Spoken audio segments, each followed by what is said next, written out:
ಆತ್ಮೀಯ ಕನ್ನಡದ ಬಂಧುಗಳಿಗೆ ನಮಸ್ಕಾರ.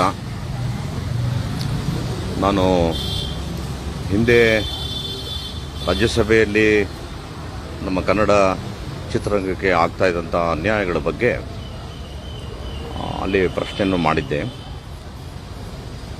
ನನ್ನ ಒಂದು ಕಾಳಜಿ ನನ್ನ ಒಬ್ಬನ ಬಗ್ಗೆ ಅಲ್ಲ, ನನ್ನ ಕಾಳಜಿ ಉದ್ಯಮದ ಬಗ್ಗೆ. ಇವತ್ತು ಕನ್ನಡ ಚಲನಚಿತ್ರರಂಗದಲ್ಲಿ ಒಂದು ಸಿನಿಮಾ ಇವತ್ತು ರಿಲೀಸ್ ಆಯಿತು ಅಂದರೆ ಇಮಿಡಿಯೇಟ್ ಒಂದು ಶೋ ಮುಗಿತಾ ಇದ್ದಂಗೆ ಆ ಚಿತ್ರ ಇವತ್ತು ಆನ್ಲೈನಲ್ಲಿ ಬಿಡುಗಡೆ ಮಾಡ್ತಿದ್ದಾರೆ.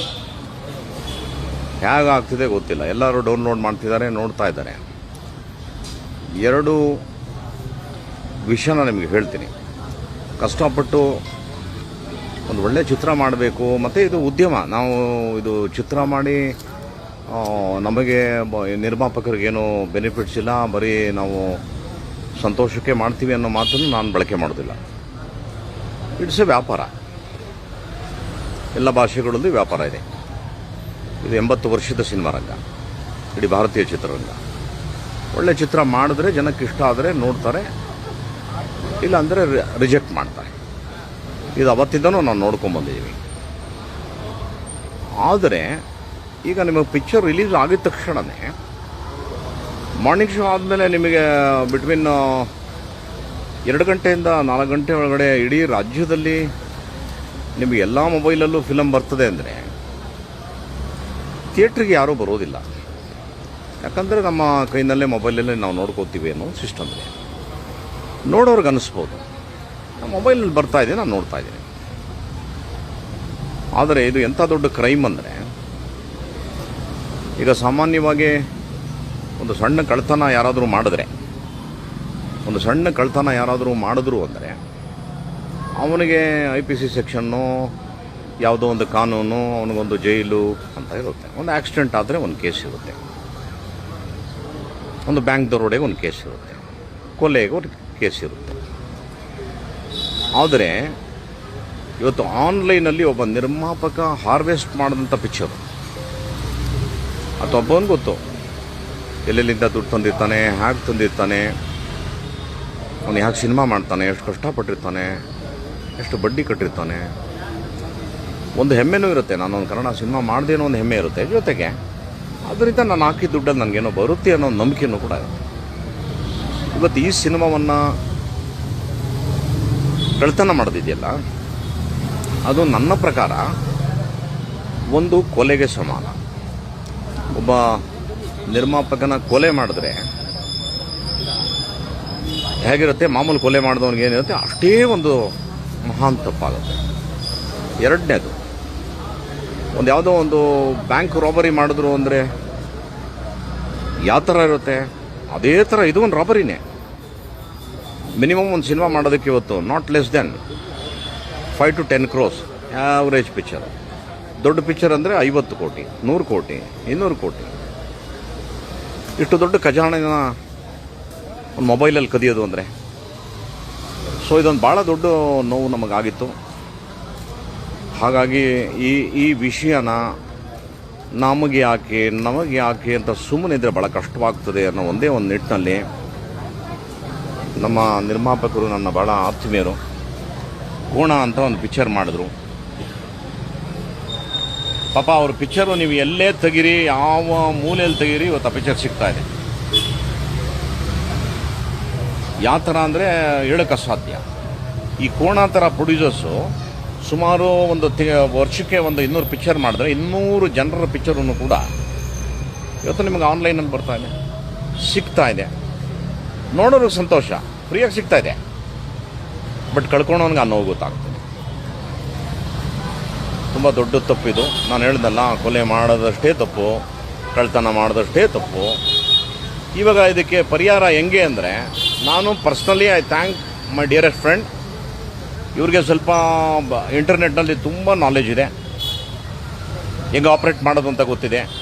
ಸೊ ಇವರು ಭಾಳ ತೀಕ್ಷ್ಣವಾಗಿ ತುಂಬ ಕಷ್ಟಪಟ್ಟು ಟ್ರೇಸ್ ಮಾಡೋಕ್ಕೆ ಸ್ಟಾರ್ಟ್ ಮಾಡಿದ್ರು. ಒಂದು ಪೊಲೀಸರು ಮಾಡೋವಂಥ ಕಾರ್ಯವನ್ನು ಇವರು ಪ್ರಯತ್ನ ಪಟ್ಟರು. ಮಾಡಿದಾಗ ಇವ್ರಿಗೆ ತುಂಬ ಲೊಕೇಶನ್ಗಳು ಟ್ರೇಸ್ ಆಯಿತು. ಆ ಟ್ರೇಸ್ ಆದಮೇಲೆ ದ ಒನ್ಲಿ ದಾರಿ ಏನು, we have to give complaint, ಅಲ್ಲಿಂದ ಸ್ಟಾರ್ಟ್ ಆಗಬೇಕು ಕತೆ. ಸೊ ಹಾಗಾಗಿ ನಾವು ನಂದಿನಿ ಲೇಔಟ್ ಪೊಲೀಸ್ ಸ್ಟೇಷನ್ಗೆ ಕಂಪ್ಲೇಂಟ್ ಕೊಟ್ವಿ. ಎಂಥ ಬ್ಯೂಟಿಫುಲ್ ಆಫೀಸರ್ ನಮ್ಮ ಗಣಪತಿ ಸಾಹೇಬರು, ಆಮೇಲೆ ನ್ಯಾಮಗೌಡರು, ನಮ್ಮ DCP, ಫಂಟಾಸ್ಟಿಕ್ ಆಫೀಸರ್ಸ್. ಅವರು ನಮ್ಮ ಒಂದು ಬೇಡಿಕೆ ಮತ್ತು ಕರೆ ಇದೆಯಲ್ಲ, ಅದಕ್ಕೆ ಯಾವ ಥರ ಅಂದರೆ ಯಾರು ನಮ್ಮ ಒಡ ಹುಟ್ಟಿದ ಅಣ್ಣ ತಮ್ಮದಿರ ಥರ ಸ್ಪಂದಿಸಿ ದೇ ವರ್ಕ್ಡ್ ಹಾರ್ಡ್. ಮತ್ತು ಇವರು ತುಂಬ ಕಷ್ಟಪಟ್ಟರು. ಇವರ ಪ್ರತಿಫಲ ಇವತ್ತು ಒಬ್ಬ ಮನುಷ್ಯ ಸಿಕ್ಕಿದ್ದಾನೆ. ಇವತ್ತು ಅವನು ಸುಮಾರು ಎಷ್ಟು ಪಿಕ್ಚರ್ ಸರ್, 100 ಪಿಕ್ಚರ್ನ ಅವನು ಇವತ್ತು ಆನ್ಲೈನಲ್ಲಿ ಅವನು ಮಾಡಿರೋದು. ಸೊ ಈ ರೂಟನ್ನ ನಾವು ಕಂಡುಹಿಡ್ಕೊಂಡಿದ್ದು ಹೇಗೆ, ಅವ್ರು ಎಲ್ಲೆಲ್ಲಿಂದ ತೆಗಿತಾರೆ ಏನು ಅಂತ ಇವರು ಹೇಳ್ತಾರೆ. ಆಮೇಲೆ ನಾನು ಮಾತಾಡ್ತೇನೆ. ಹೇಳಿ ಹಂಗೆ ಹೇಳಿ. ಬೇಸಿಕಲಿ ಇವರು ಬಂದು ಜೋರ ಮಾತಾಡಿ. ಈಗ ನಾವು ಇಷ್ಟು ದಿವಸ ಮೇನ್ ಪ್ರಾಬ್ಲಮ್ ಇರೋದು, ಇಷ್ಟು ದಿವಸ ಪೈರಸಿ ಎಲ್ಲಾನು ನಡೆಯುತ್ತೆ, ಅದು ನಡೀತಾನೆ ಇರುತ್ತೆ ಅಂತ ಹೇಳಿ ಎಲ್ಲ ಬಿಟ್ಟಿರೋದ್ರಿಂದ ಇವ್ರು ಏನು ಮಾಡ್ತಾ ಇದ್ದಾರೆ, ಇನ್ಸ್ಟಾಗ್ರಾಮ್ ಆಗಿರ್ಬೋದು, ವಾಟ್ಸಪ್ ಆಗಿರ್ಬೋದು, ಫೇಸ್ಬುಕ್ ಆಗಿರ್ಬೋದು, ಎಲ್ಲದರಲ್ಲೂ ನಮ್ಮ ಫಿಲಮ್ನ ನಾವು ಮಾರ್ಕೆಟಿಂಗ್ ಮಾಡೋದಕ್ಕಿಂತ ಚೆನ್ನಾಗಿ ಇವ್ರು ಮಾರ್ಕೆಟಿಂಗ್ ಮಾಡಿ ಅದನ್ನು ಟೆಲಿಗ್ರಾಮಲ್ಲಿ ಹಾಕೋದು ಮತ್ತು ಇದರಲ್ಲಿ ಯಾವುದು ವಾಟ್ಸಪ್ ಗ್ರೂಪ್ಗಳಲ್ಲಿ ಹಾಕೋದು, ಇದನ್ನೆಲ್ಲ ಮಾಡ್ತಾಯಿದ್ದಾರೆ. ಇದು ಏನು ಅಂತಂದರೆ, ಇದು ಒಂದು ರೂಟ್ನ ನಾವು ಹಿಡಿದು ಇದನ್ನು ಮಾಡಲಿಲ್ಲ ಅಂತಂದರೆ ಎಂಟೈರ್ ಇಂಡಸ್ಟ್ರಿ ನನಗನ್ಸೋದು ಕೊಲಾಪ್ಸ್. ಕನ್ನಡ ಚಿತ್ರರಂಗ ನಾಮಾವಶೇಷ, ಉಳಿಯೋದು ಕಷ್ಟ ಸಿನಿಮಾ ಮಾಡೋಕ್ಕಾಗಲ್ಲ. ಜೊತೆಗೆ ಇವ್ರದ್ದು ಆರ್ಗನೈಸ್ಡ್ ವೇ ಇದೆ. ಮುಂಚೆ ನಾವೀಗೇನು ನಮ್ಮ ಹತ್ರನೂ ಆ್ಯಂಟಿ ಪೈರಸಿ ಟೀಮ್ ಇದೆ. ಆ್ಯಂಟಿ ಪೈರಸಿ ಟೀಮ್ ಇತ್ತು ಅಂದ್ರೆ ಅದ್ರ ಕೆಲಸ ಬರೀ ಡಿಲೀಟ್ ಮಾಡೋದು ಅಷ್ಟೇ. ಇದನ್ನು ಎಲ್ಲಿಂದ ರೂಟ್ ಕಾಸಲ್ಲಿ ಇವರು ತೆಗಿತಾ ಇದ್ದಾರೆ, ಇದನ್ನೆಲ್ಲ ನಾವು ಮಾಡಿ ಇದನ್ನು ತೆಗೆದಾಕ್ತಿಲ್ಲ ಅಂತಂದರೆ ಇವತ್ತಿಗೆ ಒಂದು ಸ್ಟೇಜಿಗೆ ನಾವು ಬಂದಿದ್ದೀವಿ ಅಂತಂದರೆ ನಮ್ಮ ಪೊಲೀಸ್ ಇಲಾಖೆ ಆಗಿರ್ಬೋದು, ಸರ್ ಆಗಿರ್ಬೋದು, ಫಿಲಮ್ ಇಂಡಸ್ಟ್ರಿ ಆಗಿರ್ಬೋದು, ಎಲ್ಲರೂ ಸಪೋರ್ಟ್ ಮಾಡಿದಿಗೆ ಇವ್ರನ್ನ ಟ್ರ್ಯಾಕ್ ಡೌನ್ ಮಾಡ್ಕೊಂಡು ಇವತ್ತಿಗೆ ಸಿಕ್ಕಿದ್ದಾರೆ. ಸೊ ಇದು ಕಂಟಿನ್ಯೂಸ್ ಪ್ರೋಸೆಸ್ ಆಗಿದ್ದ ಕ್ಯಾನ್ಸರ್ ಥರ ಕಂಟಿನ್ಯೂಸ್ ಪ್ರೋಸೆಸ್ ಆಗಿ ಇದನ್ನು ನಾವು ತೆಗೆದಾಕ್ಲಿಲ್ಲ ಅಂದರೆ ಕನ್ನಡ ಇಂಡಸ್ಟ್ರಿ ಇವರು ಉಳಿಯೋದು ಕಷ್ಟ. ಸೊ ಇವ್ರದ್ದು ಎಲ್ಲ ಲೊಕೇಶನ್ ಸಿಕ್ಕಿತ್ತು. ಮತ್ತು ರಾಜಾರೋಷವಾಗಿ ಇನ್ಸ್ಟಾಗ್ರಾಮಲ್ಲಿ ನಮ್ಮ ಮಾರ್ಕೆಟಿಂಗ್ ಮಾಡ್ತಾಯಿದ್ರು, ಫೇಸ್ಬುಕ್ಕಲ್ಲಿ ಹಂಗೆ ಮಾರ್ಕೆಟಿಂಗ್ ಮಾಡ್ತಾರೆ. ಇವ್ರದ್ದು ಕಂಟಿನ್ಯೂಸ್ ನಾವು ಸತತ 2 ತಿಂಗಳಿಂದ ಇವ್ರು ಫಾಲೋ ಮಾಡಿ ಇವ್ರದ್ದು ಎಲ್ಲ ಟ್ರ್ಯಾಕ್ ಡೌನ್ ಮಾಡಿದಾಗ ಇವಾಗ ನಮಗೆ ಒಂದು ಟೀಮ್ ಅನ್ನೋದು ಸಿಕ್ಕಿದೆ. ಇದೇ ಥರ ಇನ್ನೂ ಎಷ್ಟೋ ಟೀಮ್ ಇದೆ, 500 ಜನ ಇದ್ದಾರೆ. 500 ಜನ ಟೀಮ್ ಏನಾಗುತ್ತೆ, ಇವ್ರನ್ನ ಯಾರನ್ನೂ ನಾವೊಂದಂತೂ ಡಿಸೈಡ್ ಮಾಡಿದ್ದೀವಿ ಸರ್ದು ಸಪೋರ್ಟಿಂದ ಮತ್ತು ನಮ್ಮ ಪೊಲೀಸ್ ಇಲಾಖೆ ಸಪೋರ್ಟಿಂದ. ಯಾವುದೇ ಕಾರಣಕ್ಕೂ ಯಾರು ಡೌನ್ಲೋಡ್ ಮಾಡ್ತಿದ್ದೀರಾ, ಯಾರು ಫಾರ್ವರ್ಡ್ ಮಾಡ್ತಾಯಿದ್ದೀರಾ, ಯಾರು ಸೋಷಿಯಲ್ ಮೀಡಿಯಾದಲ್ಲಿ ಎಲ್ಲರೂ ಜೈಲಿಗೆ ಈ ಲಿಂಕ್, ಈ ಮೂವಿ ಲಿಂಕು ಬಯೋಲಿದೆ, ಇದನ್ನು ನಿಮ್ಮನ್ನು ನಾವು ಖಂಡಿತ ಬಿಡೋದಂತೂ ಮಾತೇ ಇಲ್ಲ. ಡೌನ್ಲೋಡ್ ಮಾಡಿ ಇನ್ನೂ ಯಾರು ಫಾರ್ವರ್ಡ್ ಮಾಡ್ತಾಯಿದ್ದೀರಾ ಆ ರೆಕಾರ್ಡು ಟ್ರ್ಯಾಕ್ಗಳು ಇದೆ, ಅವರು ಎಲ್ಲರೂ ಇದೇ ರೀತಿ ಎಲ್ಲರೂ ಸೇರಬೇಕಾಗುತ್ತೆ. ಕಠಿಣವಾಗಿ 3 ವರ್ಷ ಏನು ಶಿಕ್ಷೆ ಆಗುತ್ತೆ ಅದನ್ನು ಕೊಡಿಸೋವರೆಗೂ ಅಂತೂ ಬಿಡಲ್ಲ ನಾವ್ಯಾರು. ಅಂದರೆ ಈಗ ಒಂದು ಹೊಸ ಅಮೆಂಡ್ಮೆಂಟ್ ಆಗಿದೆ. ಇದು ಮಾಹಿತಿಗೋಸ್ಕರ ನಾನು ಹೇಳ್ತೀನಿ. ಯಾವ ನಿರ್ಮಾಪಕರು ತಮ್ಮ ಸಿನಿಮಾನ ಆನ್ಲೈನಲ್ಲಿ ಕಳ್ತನಕ್ಕೆ ಒಳಗಾಗಿ ಅವ್ರ ಲೈಫ್ ಹಾಳಾಗೋಗಿದೆ, ಅವರು ಕಂಪ್ಲೇಂಟ್ ಮಾಡಿದಾಗ ನಮ್ಮ ಕರ್ನಾಟಕಕ್ಕೆ ಒಬ್ಬರು ನೋಡಲ್ ಆಫೀಸರ್ನ ಕೊಟ್ಟಿರ್ತಾರೆ. ನಾವು ಇನ್ ಡೀಟೇಲ್ ನೋಡಲ್ ಆಫೀಸರ್ಸ್ಗೆ ಕಂಪ್ಲೇಂಟ್ ಮಾಡಿ ಆ್ಯಸ್ ಪರ್ ನಾರ್ಮ್ಸ್ ನಾವು ಹೋದಾಗ ಯಾರ್ಯಾರು ಕಳ್ತನ ಮಾಡ್ತಿದ್ದಾರೆ ಕಡ್ಡಾಯ 3 ವರ್ಷ ಜೈಲು, ತಪ್ಪಿಸ್ಕೊಳಕ್ಕಾಗೋದಿಲ್ಲ. ಅದನ್ನು ಹೆಮ್ಮೆಯಿಂದ ಹೇಳ್ತೀನಿ. ಈ ಸರ್ಕಾರದಲ್ಲಿ, ರಾಷ್ಟ್ರ ಸರ್ಕಾರದಲ್ಲಿ ತಪ್ಪಿಸ್ಕೊಳಕ್ಕಾಗೋದಿಲ್ಲ. 3 ವರ್ಷ ಜೈಲಾಗುತ್ತೆ, ಖಂಡಿತ ಜೈಲಾಗುತ್ತೆ.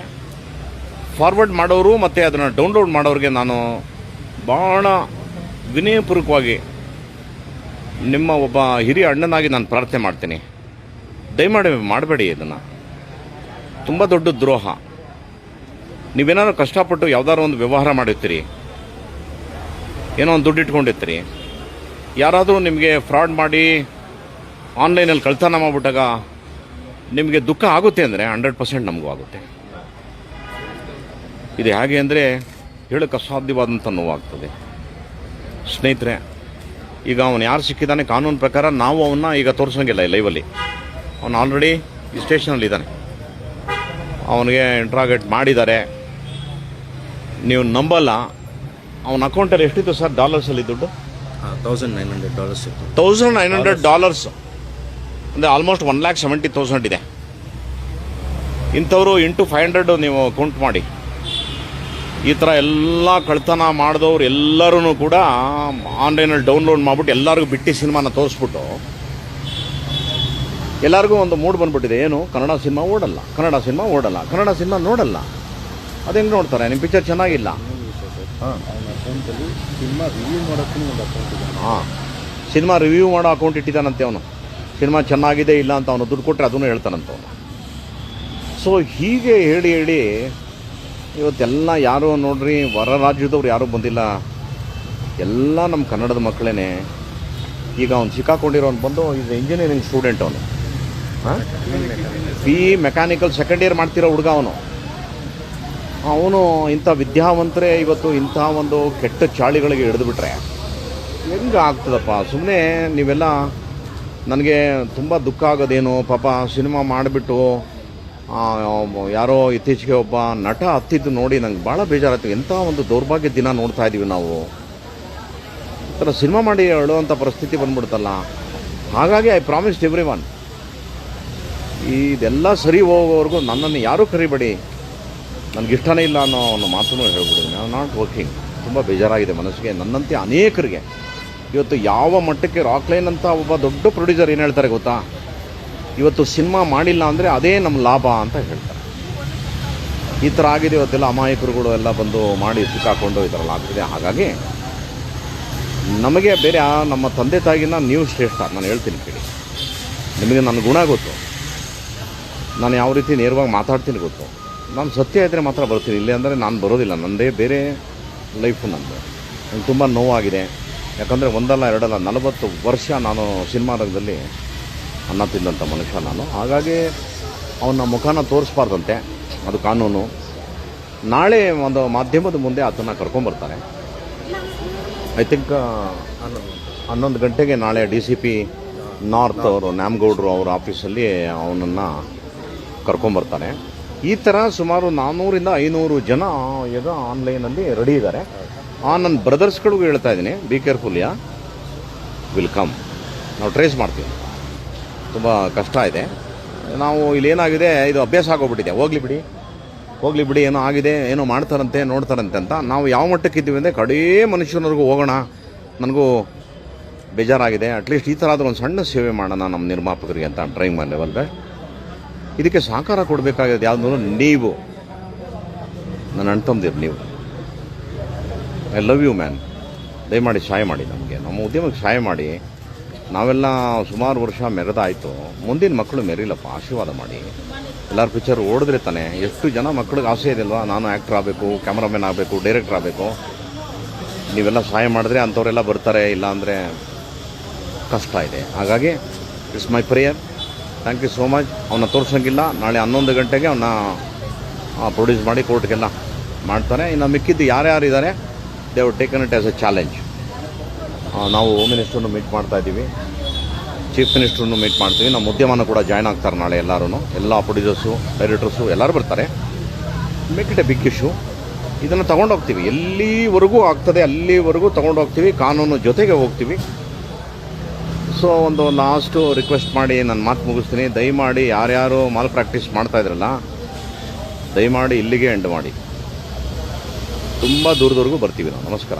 Thank you. ನನ್ನ ಮಾತು ಕೇಳಿದ ಎಲ್ಲರಿಗೂ ಧನ್ಯವಾದ. ನಮಸ್ಕಾರ. Love you. ಸಾಂಸ್ಕೃತಿಕ ನಗರಿ ಮೈಸೂರಿನಲ್ಲಿ ನಿವೇಶನಗಳು ಲಭ್ಯವಿದೆ. ಈ ನಿವೇಶನಗಳು ಇಲಿವಾರದ ಬಳಿ ಇದ್ದು ಹೂಡಿಕೆಗೆ ಸೂಕ್ತ ಜಾಗ. ನಿವೇಶನದ ಸುತ್ತಮುತ್ತ ವಿದ್ಯಾಸಂಸ್ಥೆಗಳು ನಿರ್ಮಾಣ ಹಂತದಲ್ಲಿದೆ. ನಮ್ಮಲ್ಲಿ ಬ್ಯಾಂಕ್ ಲೋನ್ ಸಹ ಲಭ್ಯವಿರುತ್ತದೆ. ಮನೆ ನಿರ್ಮಾಣಕ್ಕೆ ಸೂಕ್ತವಾದ ಜಾಗ. Ready for registration for sites. Booking ಆಗಿ ಹಿಂದೆ ಕರೆ ಮಾಡಿ 9844821316.